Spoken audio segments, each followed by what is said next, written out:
Você trabalha feito burro de carga, puxando um sistema podre que é bancado com o seu suor. E sexta-feira vai pra igreja comungar com a sua família, voz sagrada, Jesus Cristo é o Senhor. E deixa parte do salário e retribuição a dádiva divina da palavra do pastor. É melhor garantir um lugar no céu aqui nesse inferno, tenta só sobreviver. E o que salva é cervejinha no fim de semana, assistindo o jogo do seu time preferido na TV. Segunda-feira o seu filho tá em casa porque a escola onde estuda não tem nenhum professor.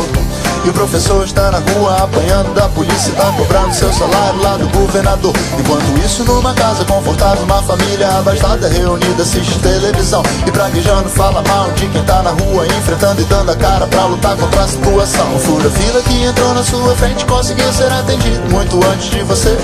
E aquele cara que foi reclamado, caso chamado de barraqueiro que não tinha o que fazer. A sogra dele há semanas na espera, vai pensando que já era, não consegue um leito num hospital. E na favela aquela guerra continua, traficante e a polícia no controle social. Mas quem é você? Quem é você? Quem é você?